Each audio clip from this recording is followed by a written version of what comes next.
Hey everybody, welcome to the Addiction Unlimited podcast, where you get to learn everything you want to know about addiction and recovery. I'm your host, Angela Pugh, co-founder of Kansas City Recovery, life coach, and recovering alcoholic. To learn more about me, you can listen to episode 0 on your podcast app or find us on the web at addictionunlimited.com. Hey everybody, welcome to the Addiction Unlimited podcast. I'm your host, Angela Pugh. Thank you for hanging out with me today and listening to the pod. I'm always happy to spend some time with you and get through the day. First things first, I want to give a shout out and say thank you for all the great reviews. You probably don't think too much about reviews, but in podcast world, they are super important. And for me personally, it's so good to get feedback and it really keeps me going to hear from you. So thank you for taking a few minutes to write reviews. I love that. And when you hear an episode you enjoy, make sure you share it with someone. That's a big part of the beauty of doing a podcast is it has the ability to reach and help so many people.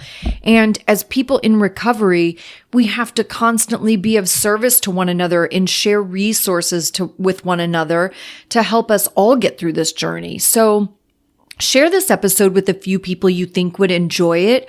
Or pick out another favorite that you've listened to in the past and share it with some people. Let's spread the word and stay sober and help each other. For those of you who don't know, September is National Recovery Month. So I decided to do a whole month of solo episodes coaching you with different tips to stay sober and overcome some of the greatest struggles we have in sobriety, some of the really common stuff, especially in early sobriety. I've been seeing all over the place all these things about Sober September, and I wish I would have gotten on that bandwagon a little earlier because we could have had some fun with that, but I didn't get a plan in place. So we're going to do our own thing to celebrate National Recovery Month. You'll notice too, a lot, especially people in the recovery community that do 12-step and go to meetings and stuff like that. September is always the month there's a ton of walks and runs and charity events, and that's because it's National Recovery Month. Today's episode is going to be super helpful. We're going to talk about some guilt and shame stuff and how to navigate that and lessen those feelings. And at least I'm going to share how it works for me and how I get through it. For those of you who listen to the podcast regularly, you've definitely heard me talk about the committee and poking the bear. And these are just my personal concepts of how I visualize my alcoholism. The bear doesn't talk because, well, he's a bear and he doesn't speak English or any other language for that matter. And the committee is all the chatter in my head that represents kind of my mood or the mood the bear is in or whatever's happening in my world. The bear is my alcoholism.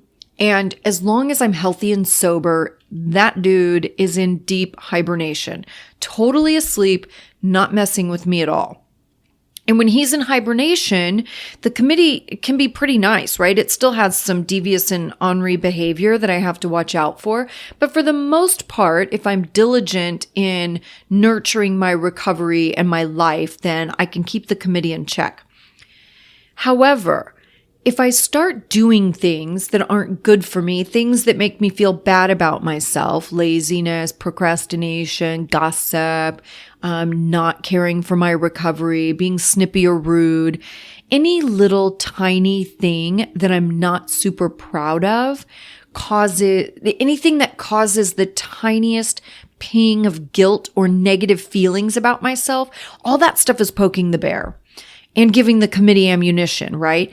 And the more you poke the bear, the more he's going to wake up and he's going to be irritated. And when he wakes up, he's going to immediately start throwing a temper tantrum, screaming for a drink. Then the committee is going to start screaming at you for a drink because it's the only way to make the bear shut up. So our goal in life is to not poke the damn bear, okay? You'll hear me say that a lot. Don't poke the bear. Feed your recovery so that guy will stay comfortably asleep and he will stay that way. Make decisions, big ones and tiny ones, that you're proud of so the committee doesn't have any ammunition to use against you. It loves to tell you you aren't good enough, or you don't deserve to be happy because of all the crappy things you've done, or you'll never be able to stay sober, or you'll just never be happy, or you don't have time to go to a meeting or connect with other people, or you should stay home and isolate, or you're too tired to do something fun. The committee is a little negative Nancy chatterbox that wants to make you feel crazy and weak and like a failure, because that's how it gets you to drink, and that's how it gets you to not make any big changes in your life. The committee is extremely uncomfortable with change, so it will always try to talk you out of it. It needs you to stay the same so you don't rock the boat and make it have that fear of the unknown. And in early sobriety, the committee is stuck, right? It's used to you being the person you were when you were drinking. Now, I don't know about you, but I was not the best version of myself when I was drinking. But for the committee, that's who I was for more than a decade, so that's who it knows me to be. So we get stuck in this thought process like that's who we really are in our core. That person that lied and manipulated people, who was hiding things from the people you love, who was destructive and maybe a little bit mean, and who damaged relationships because you just weren't in your right mind. And with all those negative and hurtful behaviors comes some guilt and shame, right? You feel embarrassed and want to hide. You have things you never want anyone to find out because you don't want them to know how quote unquote bad you really are. You're a liar and a cheater and a bad person. And that's the information the committee has to work with. And with all of that horrible information and your guilt and shame and trying to kill yourself slowly with alcohol, there's no way to have a healthy self-esteem or to feel good about yourself or be confident or proud of yourself. And again, that's the information the committee has to work with. But here's the catch. You and the committee have totally forgotten that you are a whole human being functioning in life long before you ever had a drink or used a drug. I didn't start drinking really until I was about 20, like 19 or 20. I drank a tiny bit when I was 19. When I was 20, I started working in bars, and that's when it really became a regular part of my life. So I had 20 years of being a whole person before I was hijacked by alcohol. You were hijacked, and so was the committee. I want you to remember the person you were before you ever had a drink. What was that person like? I was super kind, funny, loving, nurturing. I was honest and had a ton of integrity. I was a loyal friend and daughter and sister. I was a lot of great things, and so were you. And here's the absolute truth. When I was drunk, I did not make good choices. I was broken. If I wasn't broken, I wouldn't have been drunk all the damn time. But I would never make any of those choices in my right mind. Never. No matter how broken I was, I would have never lied the way I did. I would have never manipulated and used people the way I did. I wouldn't have hated myself the way I did if I wasn't drunk. It's alcohol that is all of those shitty things, not me. When I got sober, I totally separated my sober self from my drunk self because they are two entirely different entities. All of my embarrassment and guilt and shame are the responsibility of my drunk self, not me, because that's not who I am in my right mind. Those are not choices I would ever make in my right mind. Remember, who you are in your core as a human being is who you were before you were hijacked by alcohol. And alcohol does a lot of crappy things and makes terrible choices. And as long as I don't drink it, I'm not that person. So I can separate them. And I'm not saying all of this to say we don't have responsibility in our choices. You know, I'm a huge fan of taking personal responsibility for your life and your choices. And your responsibility here is to make whatever choices you have to make to keep yourself from drinking so you don't have to be that person you are ashamed of. Every tiny micro decision you make throughout your day plays a role in this. Not making the phone call you've been avoiding, that's poking the bear. Showing up late to work, totally poking the bear. Hitting snooze on the alarm clock. Being snippy with your partner or your kids or your coworkers. Blaming things on other people. Dodging an important conversation because it's too uncomfortable. Every one of these kind of decisions is making you feel bad about yourself. It makes you not trust yourself. It's poking the bear and it's giving the committee all kinds of negative information so it can talk shit on you in your head all day long. And that's exhausting. I'm not proud of all the things I did as a drunk person. It makes me incredibly sad that I was that broken as a person and as a woman. I feel terrible for that part of me. But as long as I'm not drunk, I'm not that person. And this is one of the main reasons I do this work, and I try so hard to be of service and provide so many tools and free resources. It's why I built the new site, myrecoverytoolbox.com, to help you figure this stuff out, because it's confusing and hard and overwhelming. And if you're shuffling to find a pen to write that down or telling yourself to remember that later, it's myrecoverytoolbox.com. One of the things I recognized a while into my sobriety was I had this strange sort of inner strength and confidence in myself. And I say it was strange because it wasn't present when I was a drunk, right? I was a shell of a human when I was drunk. I was scared of everything. I spent most of the time hiding from life, not doing or accomplishing anything. And I was kind of just a waste of space, really. But once I was sober, I started to see these qualities in myself that I had forgotten I had. And it makes me mad that alcohol erases that memory and hijacks my brain to believe I'm a big POS. POS, by the way, is piece of shit for those of you who don't know. POS. Sometimes I say I have these qualities that I never knew I had, but the truth is I knew I had them because it's who I was before I started drinking. But it's like, you know that movie Men in Black when they zap your memory so you don't remember everything? I feel like that's what alcohol did for me. Like it zapped my memory of my real person, who I really am, and it like hijacked me and morphed me into this crazy, drunken piece of shit lunatic, you know? But I was super smart as a young person. I was always buried in books, fascinated by people, and forever studying human behavior. I was a fantastic sister to my baby brothers who are much younger than me, and I was an integral part of helping raise them and changing diapers and loving them, and I was really good at it. I had healthy relationships and healthy boundaries because I was confident and well-adjusted.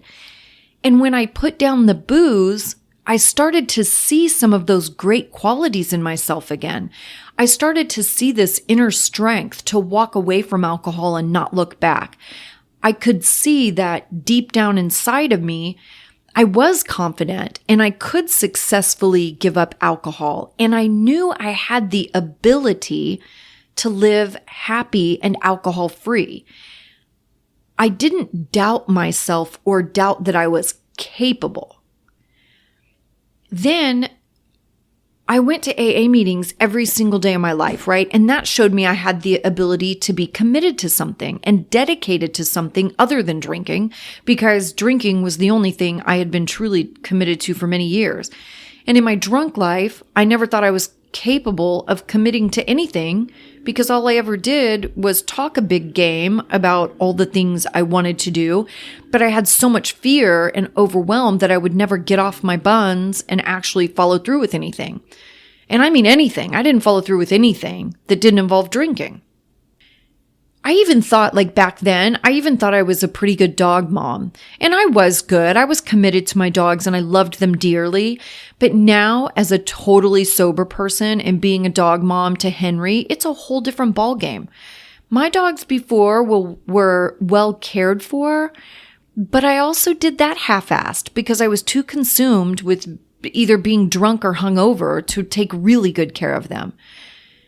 But in my recovery, I started to notice these deep-seated core values that alcohol had stolen from me. And what I realized was those were all the core values that my mom raised me to have, right? Just like her. Honesty, integrity, an incredible work ethic, respect and kindness, generosity, and an inner strength that literally is second to none. And that's who I really am as a human being.